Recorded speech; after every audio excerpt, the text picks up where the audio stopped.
I'd say treat your health like it's a job. Every year you should be going to the doctor and getting a physical. And a lot of my friends don't want to go to the doctor because they told me every time I go, I get bad news. I'm serious. I've heard that so many times. Every time I go, I get bad news. I was like, but you're getting the news that you might be able to change. I mean, your cholesterol, you can change your cholesterol. Your blood pressure, you can change your blood pressure. With this cancer, we can treat this cancer, but you got to catch it early. And thankfully, I caught mine early.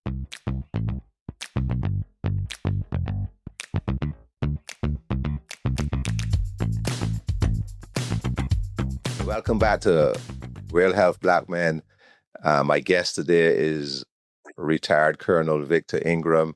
You've heard him on my previous episode where he was talking about mental health. But Victor is also now a prostate cancer patient. So we're going to be talking just for a few minutes about Victor's health journey and how he was diagnosed, how he's dealing with that.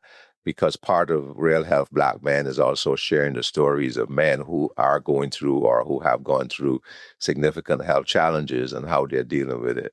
So, Victor, welcome back. Thank you. So, in our conversation where we met, you said that you had recently been diagnosed with prostate cancer. Tell us about that. I was diagnosed in 2024. So it's been a little bit over a year. And the diagnosis came after years of taking physicals and watching my PSA go up. So it wasn't a shock to me, Grantley. I have a family history. My father died of prostate cancer. My brother has had it. Numerous friends have been diagnosed. So I kind of anticipated it. So it made it a lot easier to deal with. I'm early stage. So it's more controlled monitoring at this phase of the disease. So active surveillance. Active surveillance. And I'm very optimistic. Very optimistic. Let's talk a little bit about that journey, because part of the struggle that we're helping men to overcome is the fact that you need to be getting your regular checkups. You need to be monitoring your PSA, not only your PSA, but all the other vital signs, your heart, your cholesterol, all your signs and all the things that we need to make sure that we're living a healthy life. So you were doing that all along. So you said you were not surprised when you came to this point. Not surprised at all. It's a very common disease, as you know, amongst Black men. Correct. So that helped me to deal with the diagnosis because I kind of anticipated it. And I don't know if it's proper to say you anticipate getting prostate cancer, but I kind of anticipated it because it's just so common among Black men. And being in the military, as we spoke about in your last show, being in the military, I was accustomed to getting a physical every year, a full physical with blood work. So it wasn't a surprise for me. So I want to commend you for doing that because part of the challenge we're trying to help men to overcome is that it's okay to get a physical. It doesn't mean you're weak. Don't wait until you're sick to get a physical. But you having those physicals let you know how your body was performing. The other thing that has been found out recently, and there's now some research going on with this in the VA, is that people who've had a military service, especially people who've been deployed in the military, also seem to have a higher propensity for prostate cancer.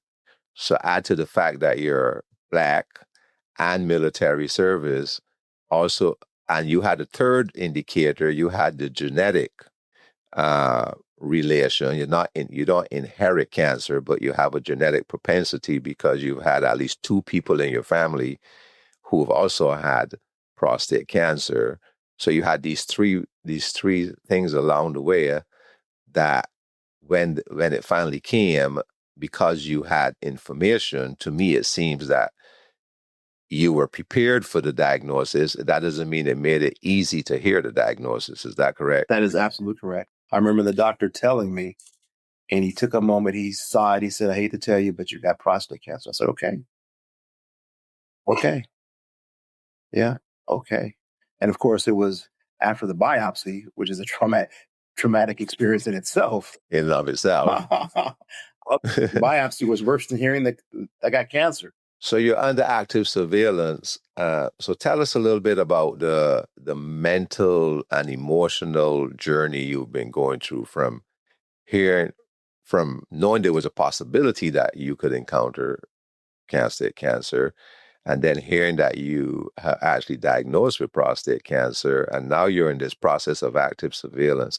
Has there been any mental or emotional adjustments you've had to make? Your mind playing games with you? I don't know if my mind has been playing games, but I'm kind of a different person in terms of understanding or valuing my life because I understand I'm living with this chronic disease now. More of a reason to smell a rose and count the daisies and enjoy rainbows and just gather more out of life. Yeah, and the same thing happened to me after my diagnosis and my treatment. I had to have a different view of life and Mhm. different view of the value of life, and taking time to enjoy the things that you need to enjoy, realizing that all the things that I thought was just I took for granted, I can no longer take for granted. I don't have any time for pettiness. I have no time to hold grudges. I have to make my life about love. I've written my obituary. Not that it's any way a morbid thing. It's like I don't want to leave around. I don't want to leave a bunch of confusion for my wife. I have a will. I have a trust. My wife has been given instructions. My children know what happened at the time of my death. I had a friend who passed away about 3 weeks ago, and he left chaos. He didn't communicate with his kids. He wasn't very transparent in his last will, and I'm the executor for his will, and I have to clean it up. I did not want that for my kid and her wife. And that's an interesting perspective, because lots of time again, we tend to think that doing those things is weakness, right? Or admitting defeat. Whereas preparation is leaves your family in a better state, not assuming that you're going to die next week or next month. You're going to die eventually, whether it's from prostate cancer or from something else. So being prepared, I mean, I'm glad you brought that up, because I've known so many people who, and also as a minister who also does counseling sometimes, some people don't want to talk about preparing for the inevitable, a will, instructions about what to do, passwords, connect bank accounts, all the things that your family have to deal with. I mean, I know of a family that he passed away and she went to the bank to access the accounts, and the bank says, "We don't have you on his account." And he's gone. It took her weeks, months to prove to the bank that she was his spouse, to have access to the finances that she needed to live. I have friends that don't want to talk about death because they say it jinxes them. Mm-hmm. It's a jinx. I was like, for real? It's coming anyhow. So you think you think by talking about it, it's going to enhance it, it's going to increase the inevitability that it's going to happen? No, and I'm with you. My wife has passwords. My wife and I literally have biannual um, business meetings where we talk about passwords, where we talk about how much money we have in the bank, where we talk about investments and whatnot. So we have a very transparent financial relationship. Well, thank you for bringing that up, because not many men are willing to bring those things up as we talk about it and your journey. I wish you the very best for your journey, and you seem to be prepared and you seem to be in good spirits. And so, what would you have to say to to men who may be struggling with with this thing that we just talked about? Should I even go to the doctor or not? And or should I'm feeling good right now, so why should I even bother with this? I'd say treat your health like it's a job. Every year you should be going to the doctor and getting a physical. And a lot of my friends don't want to go to the doctor because they told me every time I go, I get bad news. I'm serious. I've heard that so many times. Every time I go, I get bad news. I was like, but you're getting the news that you might be able to change. I mean, your cholesterol, you can change your cholesterol. Your blood pressure, you can change your blood pressure. With this cancer, we can treat this cancer, but you got to catch it early. And thankfully, I caught mine early. Yeah, so people say, what I don't know won't hurt me. But when it comes to our health, especially our health as Black men, what we don't know can hurt us, Can kill us. can kill us, because there can be things going on in our body that if we don't have information, we can't make those adjustments like you just said, right? High cholesterol can be lowered. Diabetes can be lowered or cured. Yes. Prostate cancer can doctors are actually saying now that prostate cancer can be cured if it's caught early. Yeah. Right? Hypertension can be reduced. So all of these things that are going on, and one of the doctors we had on a previous episode said the medical technology today is so advanced that if you're getting your regular annual physicals, they can actually see information and be predictive of things happening in your body before they happen. So you don't have to wait for pain, because pain lots of times means that you're advanced. Too late. It's too late. To advance. So you and I want to encourage our brothers to don't be afraid. It's not going to jinx you. Life is going to happen whether we do it or not. Yes. Right? The inevitable is coming. Let's live life to the fullest extent, but also do the things that we need to be prudent in order to make sure that we're taking care of our health. We're also taking care of our family.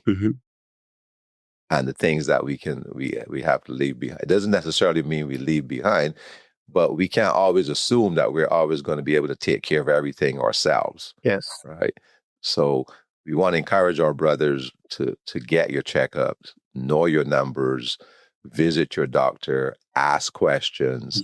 And when you do have that bad news that you're talking about, know that there are people there that you can talk to who can help you through the process. Which gets back to what you do in your professional life, which is mental health counseling. And there's also medical counseling. Yes.